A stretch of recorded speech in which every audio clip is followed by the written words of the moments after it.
Mon père et ma mère m'ont kidnappé.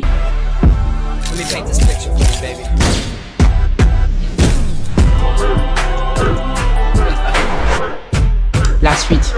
Lorsque je suis rentrée à la maison, quand ma mère m'a vu, le câlin que j'ai reçu dans les bras de ma mère, déjà, la dame l'a senti que aujourd'hui j'ai failli perdre ma fille aînée. Ouais, ma mère elle était mal. Elle était pas bien. Donc, j'arrive et tout. Je lui raconte tout, dans les détails, dans les rousses casse-casse.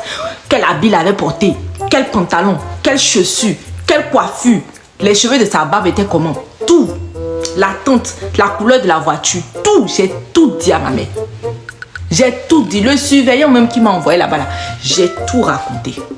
J'ai tout dit dans les détails. Tout ce qu'il m'a dit là. J'ai rien oublié le jour-là à la lettre. Aujourd'hui, bon, je suis un peu âgée. J'ai un peu oublié les petits trucs. J'ai retenu que les trucs qui m'ont choqué.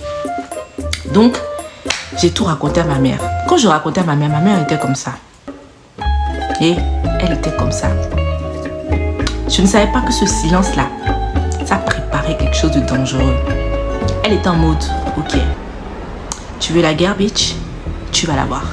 Tu as osé toucher mon enfant? En fait, dans sa tête, c'était ça. Elle a activé le mode gangsta.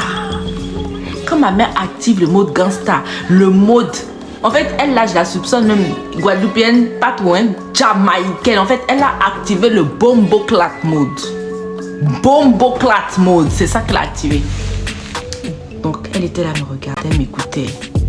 D'accord, ok, d'accord. Son silence, là, je ne savais pas que... Elle mijotait quelque chose. Je ne savais pas qu'elle avait préparé un plan de béton. Ma mère a dit, ok, d'accord. Et j'ai recommencé par aller à l'école. Dès qu'on est à l'école, j'avais chaud. Je me suis dit, mais imagine, il revient encore. Imagine, il revient encore me chercher. En fait, j'étais tellement pas bien. Quand j'allais à l'école, j'étais toujours en stress. Avant de sortir, je restais dans l'école. Je faisais attention quand je suis dehors. Je restais dans un coin. En fait, j'ai activé un mode paranoïa à cause de mon père. Jusqu'à ce que, voilà, je passe mon brevet et que j'ai mon brevet. J'obtienne mon brevet au Bénin. Je pense que la lumière elle est trop forte. Et je mets les lunettes parce que la lumière est trop forte. Mon père n'est plus jamais revenu à l'école pour me récupérer ou pour quoi que ce soit.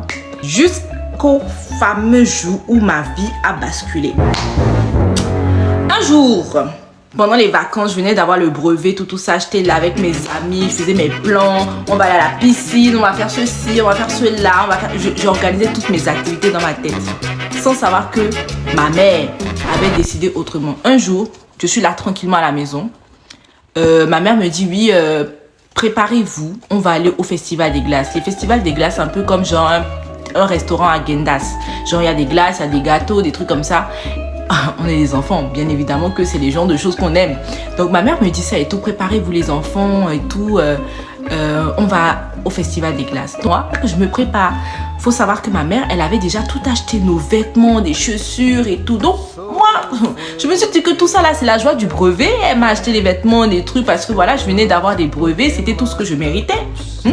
Elle donne des instructions au nounou parce qu'on avait un personnel de maison, voilà. Donc elle donne des instructions au personnel de maison. Elle leur dit voilà, mettez ça à tel enfant, tel enfant. Quelques jours avant, on est allé chez la coiffeuse, on a fait nos cheveux et tout et tout. Et c'est comme ça qu'on se rend au Festival des Glaces. Vous mangez nos glaces de base.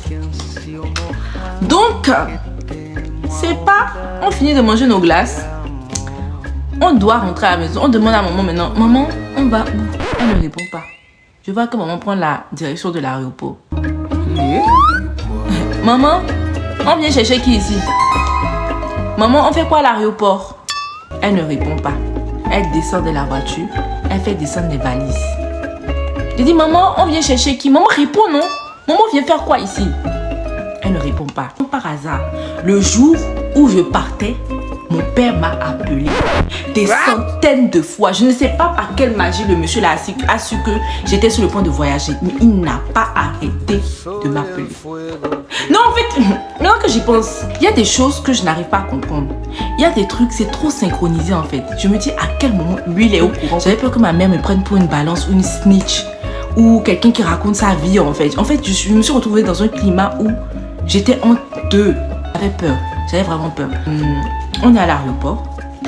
Je demande à ma mère, on va où? Ma mère, elle me répond pas. Et quand on finit de descendre les valises, tout ça, mettre les valises sur le comptoir et qu'on doit traverser maintenant la douane pour partir, c'est là que ma mère se retourne vers moi et me dit, écoutez, là, je vous envoie en vacances à Paris parce que maman, elle a trop de choses à faire. Je dois faire des voyages, je dois aller à Lomé, je dois aller au Ghana, je dois faire des trucs. Donc, j'ai pas le temps pour m'occuper de vous. Et comme tu as eu ton brevet, bah, maman, elle t'envoie et tout en vacances et tout. Comme ça, tu pourras visiter, tu pourras profiter. Voilà. Et donc, elle me sort un discours, nanani, nanana. En fait, c'est de l'enlèvement. J'étais... Donc, elle nous dit qu'on va juste en vacances. Et moi, je l'ai cru que j'allais en vacances. Moi, j'avais des plans avec mes amis. Je me suis dit, mais comment? Moi, j'ai des plans. Moi, demain, je dois faire ci avec Caleb. Je dois aller rendre visite à Aziza. Je dois aller faire ceci. Je dois aller voir tel. Je vais aller voir ci. Je vais aller voir ça. Nanani, nanana. Moi, je citais mes copines, mais je dois aller les voir. Mais comment ça, je pars à Paris? J'ai même pas le temps de leur dire au revoir. Au revoir à mes amis. Mais comment? Ma mère m'a dit, hey, ton billet est là. Valise est là. Douane est là. Ma chérie, avance. On va quitter ici. Et les gars, la suite dans la partie prochaine. Vous avez des problèmes de peau, faites des peelings. Les peelings, c'est la solution la plus efficace pour vous débarrasser de vos imperfections, que ce soit sur le corps ou sur le visage. En fait, il faut savoir qu'avec les peelings, vous pouvez retirer les premières couches de votre peau et décolorer très rapidement vos taches. Je mettrai des avant-après. Comme ça, vous allez voir tout sur TikTok, Bobo Beauty. Toutes les stars font les peelings. Vous perdez votre temps avec les skincare. La skincare, c'est important parce que même après un peeling, il faut faire des skincare. Mais allez faire des peelings. Donc pour vos peelings, c'est bobobeauty.fr. Voilà par exemple avant, après une séance. Regardez vous-même les résultats. Ça ne ment pas. Pour les poils incarnés sur le ventre, les entrejambes, tout ce que vous voulez, faites des peelings.